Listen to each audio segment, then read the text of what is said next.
She wanted to be a star. I wanted her to be a star. Since I'm very little, my dream is to be part of the show business all my life. Celine Dion exhibited this enormous amount of passion since she was a little girl. She's 100% passion. Just listen to the depth of those notes. You need to be relentless in your pursuit to become successful. Perseverance involves desire and want and must have. It's been my passion since I was very young. It's always been my dream.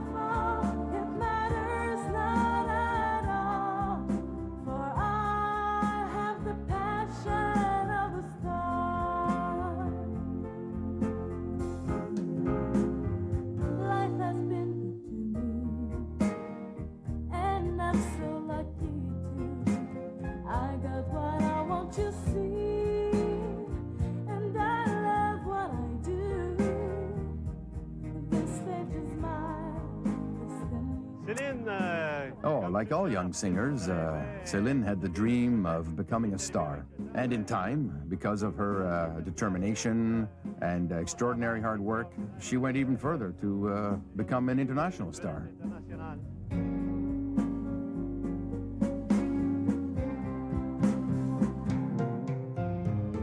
I believe passion is really created by what our destiny is in life, which of course is dictated by the higher power. I think passion leads art. An artist has something that they have to say. It's some deep part of you that has to speak, and it'll speak no matter what.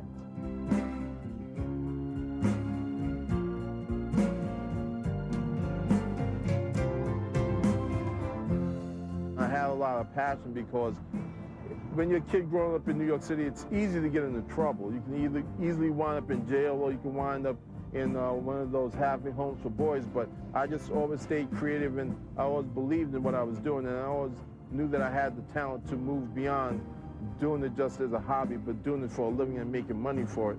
I believe that if you're fortunate enough to have the passion for something and the talent, that eventually the monetary gains will come along. But if one day the gains weren't there, I still believe that you would continue to do it because it's part of you. Celine Dion exhibited this enormous amount of passion since she was a little girl, and and when you consider the help that she had from her husband Rene to get it moving, you know, that's really the key to her success. Besides her great talent, you know, because you can't do it without that. You were my strength when I was weak. You were my voice when I couldn't speak. You were my eyes when I couldn't see. When Rene met Celine for the first time, he was 38 years old and already had 23 years of experience in the business.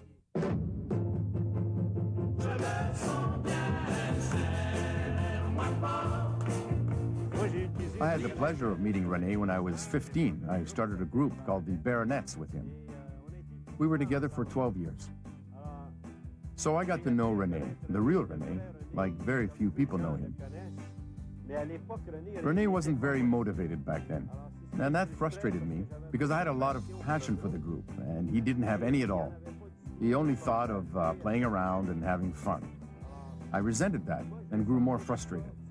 It finally came to the point where I blew up at him and said to him, "Listen, you're really lazy. You're never going to succeed in life."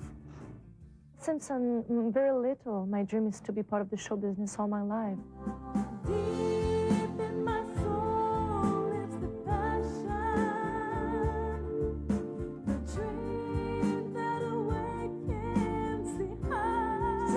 I'd say that music has always played a part in my life. When I was 5 years old, I sang, yes, but to give an exact age is difficult. It's been my passion since I was very young. It's always been my dream.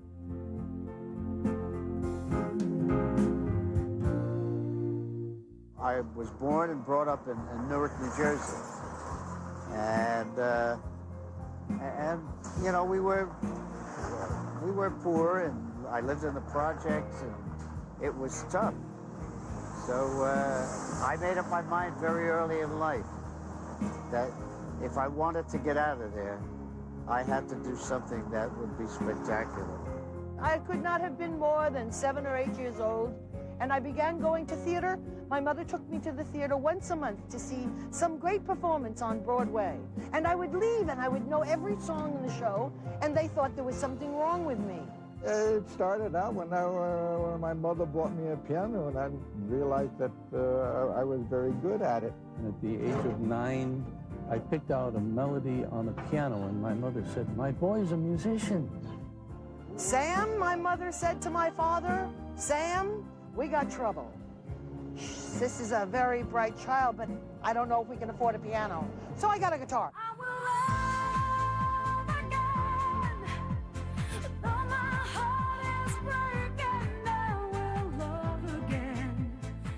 It started out really early. I was a 5-year-old child when I discovered how happy it made me to sing and love music. I was really, basically, even if you're in some place and you're around a family that doesn't really understand what you're thinking and what you're doing, you wish everybody would understand and help you travel around with that passion of yours. And I did. I started off with the academy for 10 years. I studied piano and music and singing and dancing and all of these things that would help me gather some knowledge and some comfort. I grew up playing keyboards and bass guitar, and I also grew up writing music. I was writing songs at a very young age.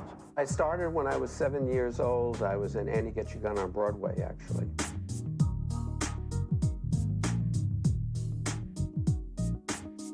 So I've been in show business really all my life, but I started writing songs when I was about 17 years old. I'd gone to a high school in New York, Brooklyn, New York, called Madison High School. And Madison High School had such writers as Carole King, was 5 years behind me, but I knew Carole King, and Barry Immerman, which is Barry Mann, who wrote You Lost Our Love and Feeling. I began singing with a friend on my guitar. That was it. And I sang, and I fell more and more in love with the sound of music and the feeling of it and the excitement in my soul. This was passion. I couldn't have been more than 10 or 12 when I realized that I really liked to sing. So by the time I was 15 or 16 years old, I had already recorded my first record. And it was a regional success. It wasn't a national success or an international success. And once I'd had a taste of it,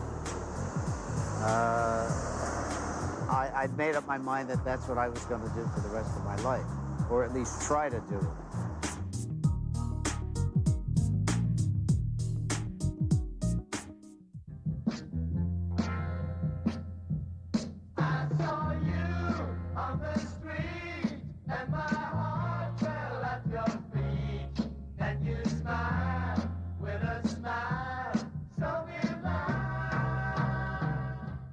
In New York, for VJ Records, I produced a group from Montreal called the Baronets, Renee Angelique, Pierre Labelle, and John Bond. And this was a new kind of group, even though they were very Beatles-driven, but a new kind of group. And they worked with Renee Angelique, who later married and managed Celine Dion, learned a lot from that experience because that experience had a big orchestra. You learned the arrangements, you learned the different kind of songs, the way the musicians played. It wasn't just like putting the guitar on first and the drums. This was a full-out day. And how quickly, if the key wasn't right, we could change the key. If someone was not getting the trumpet parts right, and Renee Angelique, as well as John and Pierre, saw the professionalism and the difference suddenly of coming to the great city of New York of what can be done. And Renee Angelique used that years later with Celine Dion. Basically, at first, you don't do it for it to sell. You do it because you're inspired and animated by this passion.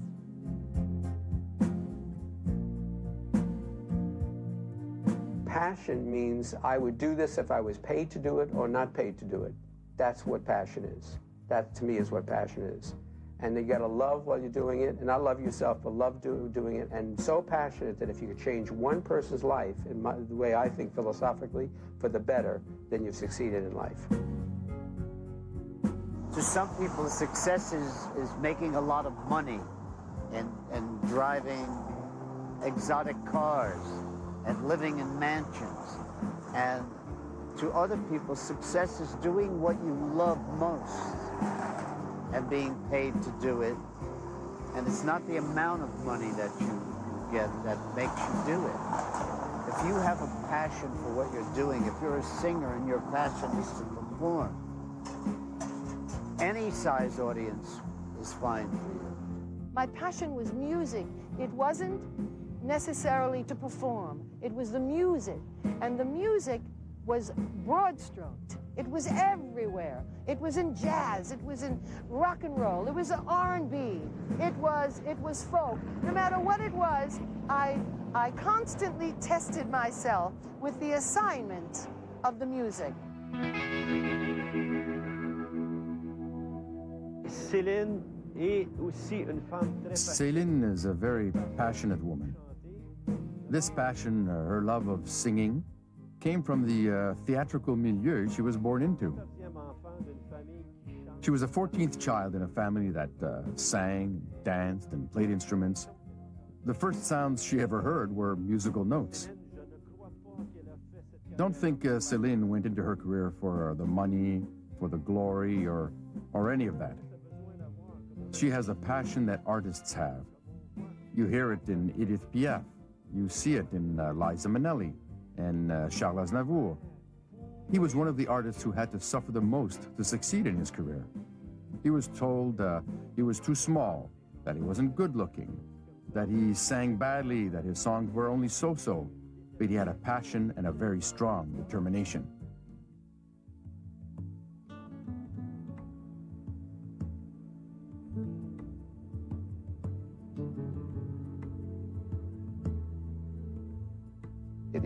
There are people who are determined, who push themselves, who are inhabited by a certain energy. I think those who are fortunate enough to have that kind of energy surround themselves with others who are like them. It's necessary to have a good team because I may be alone out on stage with my musicians, but there are a lot of people behind me who work with me, who are just as important as me. When you're surrounded by good people, you keep focused on your goal and advance a lot.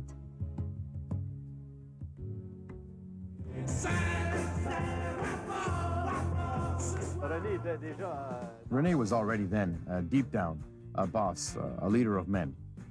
And me, I didn't like to give in.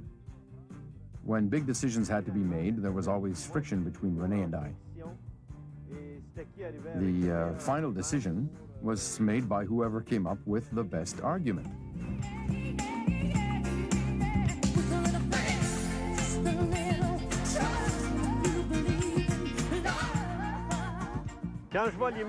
When I look at the Capitol Records building, it makes me think of one fabulous group, the Beatles. Talk about passionate guys. These guys, they made it because they worked so hard during the 5 years they played in Germany. They played in clubs that were real dives, full of smoke and so noisy the audience was not even listening. You have to be determined, and you have to believe in yourself. That's what the Beatles were like, and that's the reason they became such a success. As much as we love the Beatles themselves, we also love their manager, Brian Epstein. We followed the group's career and we observed the strategy he used, which was superb.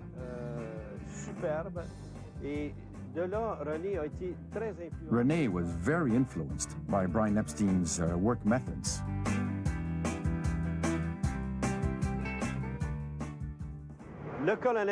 Colonel Parker, who managed Elvis Presley, also had a lot of influence on the Baronet, because he too was a great strategist. He was a guy who had a real sense of the business and marketing, which was quite out of the ordinary. Colonel Tom Parker would put Elvis into venues that were too small for the amount of people that wanted to see him, but he knew that these venues would be sold out, that people were clamoring for tickets, that he knew this, but he also knew that the next time he could put him into a bigger and bigger venue and that people would fill the place. This strategy influenced René and I enormously.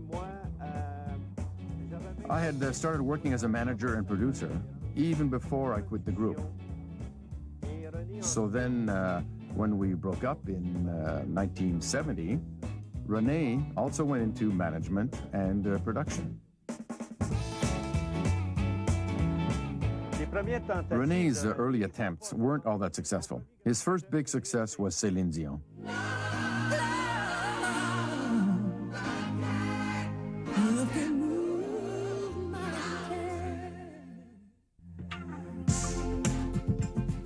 I worked after school. I worked after high school, and I sang background music for greats like Burt Bacharach and Dionne Warwick, and I was doing my doo-wop and my ooh-wahs. And one day I started to talk. Obviously, you can say I talk. I talked my way into a record bonanza. So I began to write, and I began to write, and one day, a wonderful man named Snuffy Garrett was listening to one of my songs, and he said, "Oh, perfect for Sonny and Cher. Got any more?" And I said, "Uh-huh. Sit down." And I started to play my act. And he went, I said to him, "Are you humming yet?" And he was. His foot was tapping. We were humming together. And he took 3 songs for Sonny and Cher. Well, that was the beginning, okay? Crystal Clear, Muddy Waters. When you find out where you're going, let me know. That was a good one. And what was the other one? Music to My Ears. Sherry was the beginning. And then came Big Girls Don't Cry and Walk Like a Man. And then the success just continued to roll on. I was 16 years old, grew up in Queens, New York, St. Albans, with a guy by the name of James Todd Smith, better known as LL Cool J. And we had a demo that we made together. We shopped it around to the big record companies. Nobody wanted to give us a deal. So a friend of mine turned us on to a guy by the name of Rick Rubin, who was an NYU DJ at the time.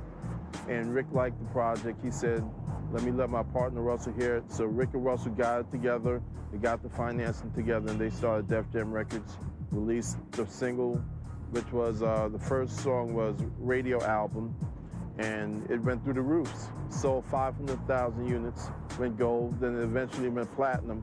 And we did a couple world tours, and the rest was history. Then I wrote for Helen Reddy, and I had a #1 record. That was exciting. I kept saying, it's still on the chart. Look, it's another week, it's another week, it's another week. 13 weeks #1 worldwide. That was exciting. That blew my mind, actually. I said, well, how does that happen? I just figured it was the odds were with me that week. And perhaps you remember that one. It was called Ruby Red Dress, or Leave Me Alone, Why Don't You Leave Me Alone? Be kind to my dog. He's my passion today. The second release that we had was probably one of the biggest records I've ever had in my career. That was Can't Take My Eyes Off You. You're just too good to be true. Can't take my eyes off you. The song was written by my partner Bob Gaudio and Bob Crew. And they both knew how desperately I had wanted to have some sort of a solo career and have a success with it, that they wrote the song specifically for me.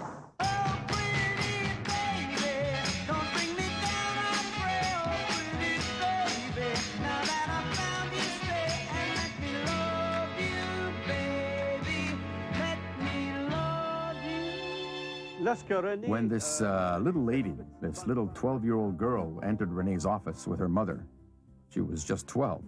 Well, that was vision. That was passion. I had tears in my eyes. It was so beautiful. I had never heard anything like that. We were lost in time. Everything I needed fell into your There really was no way of knowing that she could be an international star. At the time, Celine wasn't ready at all. She wasn't a physical beauty, and she needed a lot of work on her vocal technique. She had to learn the craft, but he took the risk because he's a gambler, and he won.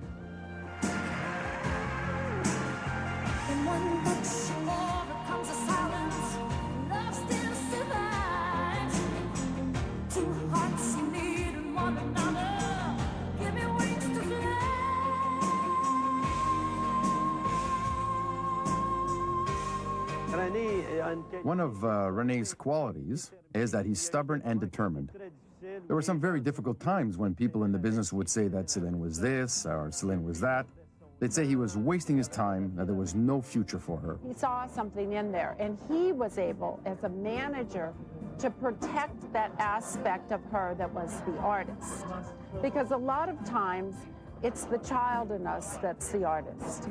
It's the child that's endlessly creative. And the child will get hurt. You know, the child will say, if you say, oh, I hate your art, I hate this, I hate that, oh, your paintings are horrible, I'm not going to come back and show it to you again. Why would I break my child's heart inside? And so it was a combination where René was able to see her and really market her properly and also protect her artistic side. I know that Michael Jackson started off at 5 years old or 6 years old, and there were others along the line where, unfortunately, a lot of them had problems along the way, having started so early and probably missing out on a great part of their childhood, you know, their normal childhood. You grow up learning your identity and your place in the world. Well, you just kind of have that quicker. You know, it's a very adult business, a very hard business, a very selfish business. It's a very egomaniacal business. It's driven by egos and money and doubt and worry. And I just don't think it's a business for kids. I would never want my children to be child stars. I've seen so much tragedy with child stars. Being stars while they're children, and once they become teenagers or a little older, nobody wants to use them anymore, or their careers are over. Now, what do they do? Where do they continue their lives? How do they continue their lives? There's 9 times out of 10 that being a child star will ruin any opportunity that you would ever want to be an adult actor. Because for some reason, the people who are in the business, who run the business, think that you cannot draw an audience as an adult. They think that whatever you had dies when you turn 18. I never understood that. I never got that. I still don't get that. That's a very weird part of the business. When you have an artist like Celine, whose parents totally placed her within the hands of René to guide the career without interrupting or interfering, that is 100% plus. I had an artist who was, I'm not going to mention her name, but she was the granddaughter of a very, very well-known singer. We came to listen to this 12-year-old girl, and she was simply awesome, outstanding talent. We started to develop her as an artist, but we had to say, well, goodbye, because the mother really was living her life through the daughter. The mother, it turned out, was a singer herself, and but never made it. This town or this industry is loaded with people that want to take advantage of you and want to use you and really have nothing to offer. You need to find that person that has the dedication, that really believes in you. Celine, again, was very fortunate in having found René, and René having found Celine, because they truly believed in each other. He's the only one that I will listen to without questioning anything, my eyes closed. You're the one who saw me through it all. Love again. Passion passion that we do carry is pretty specific. I don't think that everybody does have the same passion. Yet, I did meet some people in certain record companies, not always, I have to say, that do share the same passion for music and do embrace your dream and help you, and they push you forward, and they do really play an important role and make you who you are. It does happen, not all the time, but sometimes beyond the fact that you do meet them in the business, you do meet them outside the business. And then outside the business, you will find people that do have that passion for music, get into the business, and inject a certain amount of enthusiasm, and will help you go further.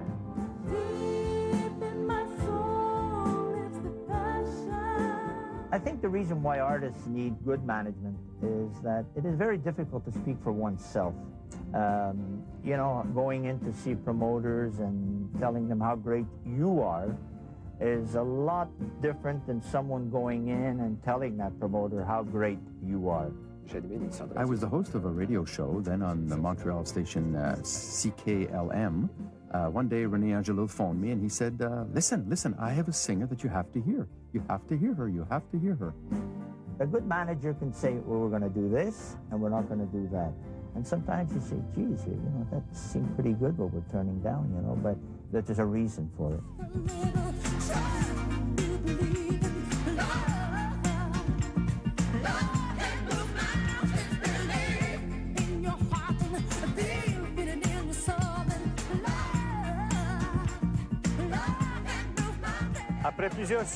After much success in Quebec and a small success in France, René made a very important decision when he asked Celine to take a year's sabbatical, during which time they would redefine her image and her choice of songs to make her a bit more adult.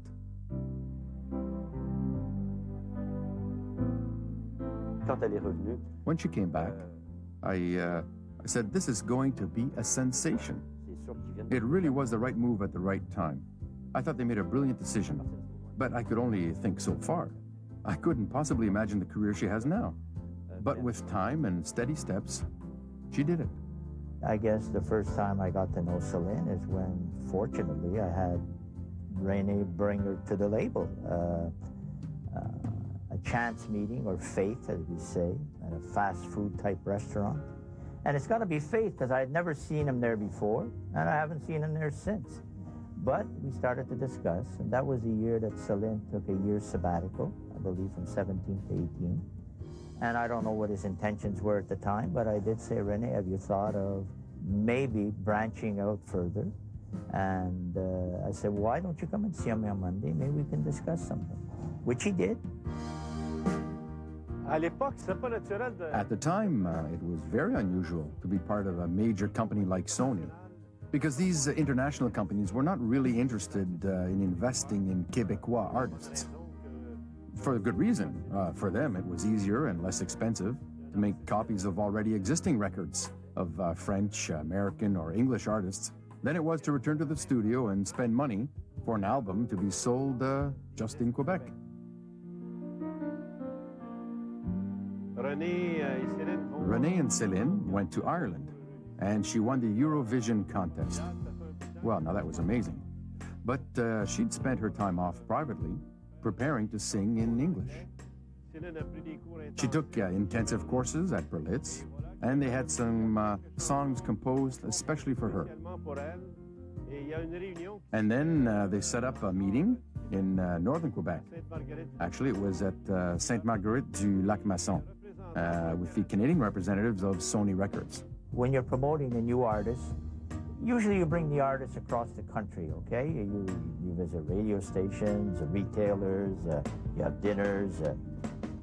In this case, I remember saying, you know, maybe, instead of bringing Celine across the country, maybe we should bring the country to Celine, which is what we did. It was different. We brought all the key people from across Canada to the Chanticleer. The people showed up. It was so different. The Friday night, Celine performed. She never fails. She just charmed all of the people in the audience, met them all, took pictures. They all got to know Celine for the first time. And then the rest of the weekend, we never bothered those people. They stayed, they skied, it was beautiful. They left there with such a good taste in their mouth that when we did bring Celine across the country to meet them again, well, they knew who she was, they knew the treatment they got here in Montreal, and it was something that probably wouldn't work all the time, but in this case, we brought the country to Celine, and it worked. From that moment on, everything they touched turned to gold. That was the beginning of the fantastic career that she has today.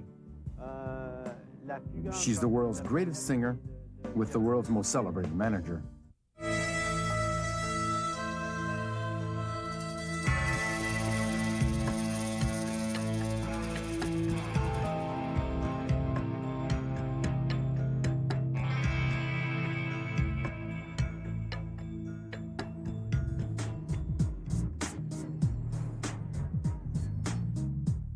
New York, New York. Who hasn't dreamed of singing on Broadway? Who hasn't dreamed of New York, the fantastic city of show business, the most important city in the world? And here in New York, she signed her first contract with Sony to make a record in English, where the song Where Does My Heart Beat Now really became an international success.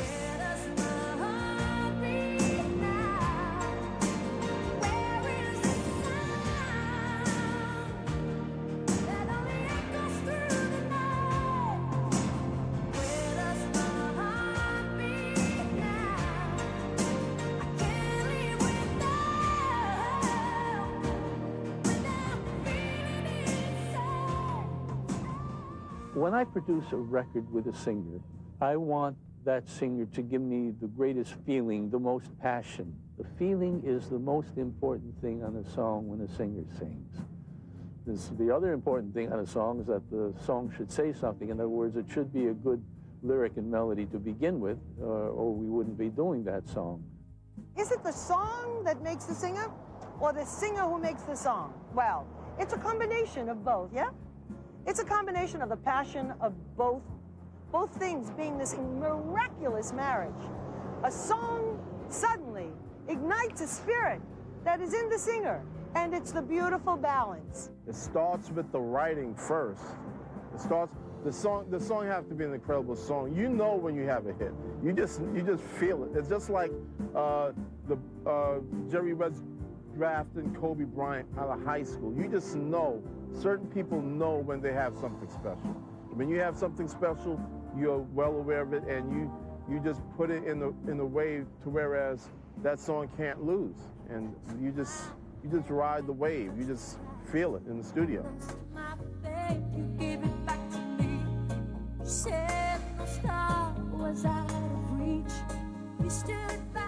Passion for the writer happens the moment the song is created. It is not when the man buys it. It is not when the singer sings it. It is the moment that you literally sit down at now the piano or the guitar. The moment the inspiration hits, this is the passion, and you fulfill that feeling right away. The most important thing is, what is the image of the artist? Johnny Mathis, everything he first did was shy songs. It's not for me to say. Chances are the image is important as much as Madonna with her sexual image. The image is important as the artist. And when you sit down to write a song, like an artist doing a picture, you must say, what is this image? What is the gestalt? What is the mood that they're trying to say? Celine, because of René's experience and the team they had at Sony, had it a little bit easier than most. Because after all, there were 5 people to choose songs for her. And then René would create a good marketing strategy with the record company. First of all, we had CBS Disc, which was a French division of the company. It was a separate division. And then what happened was that there was an opening in our artistic department, and I had to convince Vito Loprano, who was in the promotion end of our company, who was dealing with a lot of the international acts on the Columbia side, to take over this responsibility, because I had that gut feeling that he was right for the job.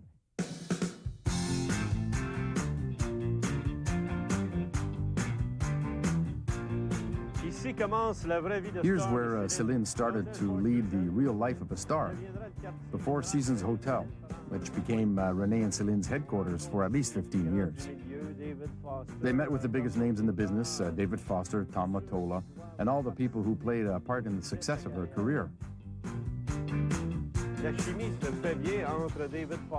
There was good chemistry between David Foster and Diane Warren and the composers. They recorded the album in New York, Los Angeles, and London, England. But the album didn't take off as they'd hoped. And then they devised a brilliant marketing plan for her record, and they created the songs Where Does My Heart Beat Now and Love Can Move Mountains. So calls were made to CAA, the Creative Artist Agency, and they managed to convince Michael Bolton to use Celine as the opening act on his tour of the United States. For Celine, it really was part of her dreams coming true. I mean, when she first got here, she hoped she could be as big as, say, Mariah Carey or Whitney Houston, but she could never have imagined that she would one day become a superstar.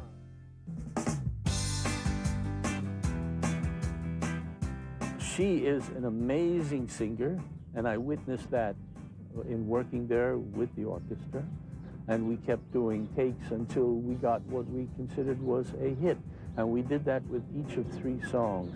She's got an amazing memory and amazing voice. Now, that's when I experienced her voice to its fullest, and I was amazed at the intensity, the passion that she put into her singing, and the meaning that she put into the words, the feeling that she put into these songs. And during a break, I walked up to her and I said, "It's after 2 a.m. How come you're singing so strongly?" She said, "I suspected this afternoon that this was going to happen, so I took a nap." That's the passion. When I started to work on this album, I said, it's going to take a while before it should be playing on the radio or to be on the charts.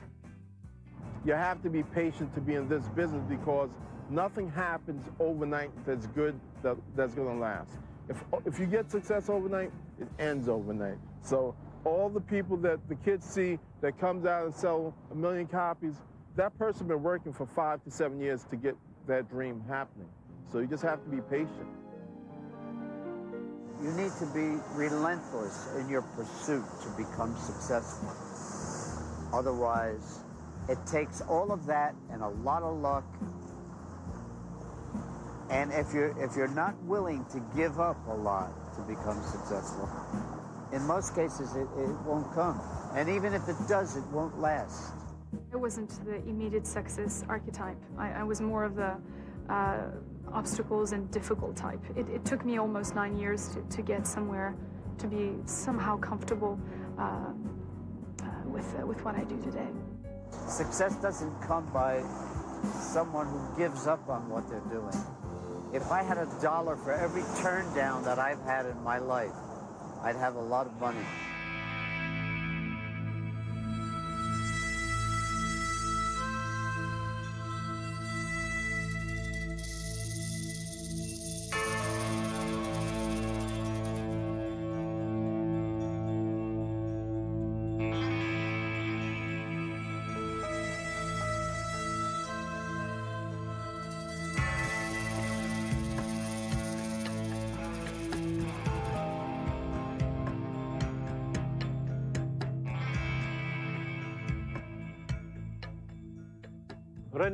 In order to give Celine more visibility, Renee made steps to have her sing film theme songs. Fortunately, Disney offered her When I Fall in Love, which she sang with Peebo Bryson. Next, Robert Redford, who was the producer of the film Up Close and Personal, offered her the song Because You Love Me. Then Lady Luck blessed them with a film called Titanic. The composer went to see Renee and said, I have a song, the theme song for Titanic. Well, they decided to make a demo and took it to the director, James Cameron. He listened to it and was bowled over. So she sang My Heart Will Go On. And that song broke a record at 117 million radio plays in 1 week, which was extraordinary. And that's what made her a superstar.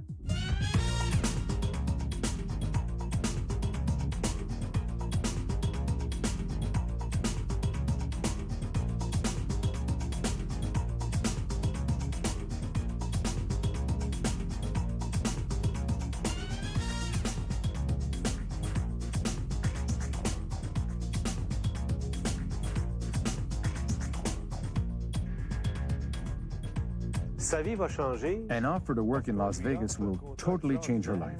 A Coliseum of 4,000 seats is built especially for her.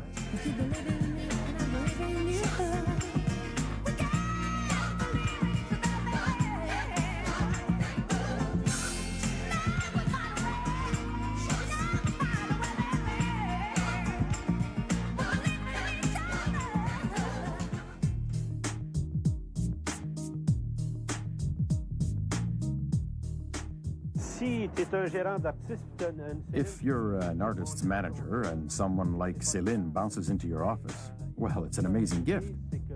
But you really have to realize that show business is like a lottery. Or you could say that it was destiny that the Beatles would meet Brian Epstein. Or that Elvis Presley was destined to meet Colonel Parker, and that Renee would meet Celine. But it's not as simple as that. What they say about genius is it's the infinite capacity to take great pains in the area where your interests lie. It's giving up a lot of things. It's when everybody else is having a terrific time and having fun and going out, it's working all the time. It's staying on top of your game. And a genius without their craft is often a simpleton. So Renee was a genius in what he did. Celine was a genius in what she did. Together, he was able to take care of her and protect her. And she probably wouldn't have gotten where she was without him. And he probably, you know, maybe he would have found another, you know, producers, managers, they look for that great artist. Many times, this is what's lacking, you know, is that good management. Let's be honest, I mean, I've definitely been impressed by René Angelil. He, of course, I have to put him at the top of the list because he has the ability to steer his artists in the right direction, be very diplomatic with everyone around him. There are definitely others that are there. I don't want to name any of them because I think I'm going to miss some, but there's not enough. And I think might be what is lacking in the music industry today and even then, to have good management. You know, people often say, oh, it's René Angelil who created Celine Dion. Well, yes, okay, he's her manager, and he's done a marvelous job directing her career because he had much more experience than her, and he's older, etc. But she's always had the determination to conquer the world and become an international star. It's that determination, I think, that is finally what got her where she is today. I mean, you have to have that to do what she does. Doing a big Las Vegas show every day, even to make it in Montreal, you need to be exceptionally disciplined. A lot of people, when they reach that level of notoriety, start to lose their head. But you never hear a word about that with Celine Dion, even that she's had a glass of wine too many. Celine Dion's a woman who walks a straight path and is inspired by the love of her career and her craft. She had absolutely extraordinary passion and talent. It's Celine who has changed Renee. I'm repeating myself, but Celine's determination has also motivated Renee. Because Renee is a guy who needs to be challenged. And if you have the misfortune to challenge him, he's going to try to show you that he can do you one better. So Celine has been so good at what she does that he feels obliged to prove that he can be as good as her, if not better.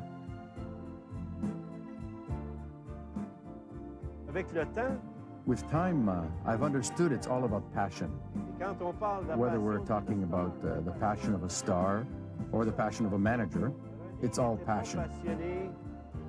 René wasn't passionate with our group. He found it with Celine. Deep in my heart and in my soul is still a 7-year-old little girl who's dreaming of songwriting and dancing in the middle of the music. And so this is constant for me. I do. I always will have the same passion. It just comes with enthusiasm, with faith. And if you are carried by that faith, you do have the same passion. I don't feel it's a job. I feel it is truly a place in my life where I constantly learn something and evolve. I've been performing for almost 45 years now, successfully.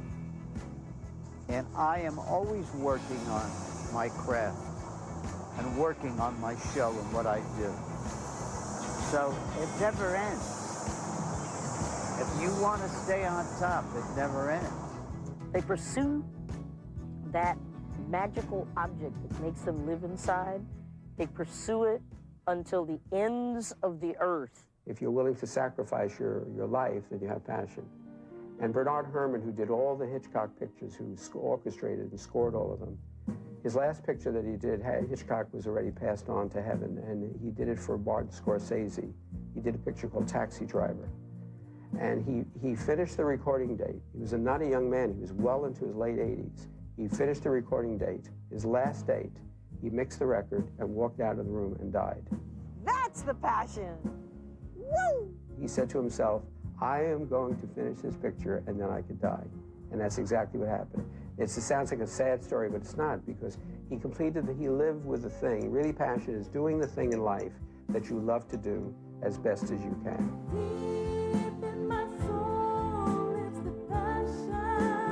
Music is the closest thing to God. Music is the fastest way into the soul. I think when artists are really connected, it's not their voice. It's the voice of the universe, of God, of greatness. And so you can say that God perhaps creates the star, and the passion in all of us and the passion in the star. Because you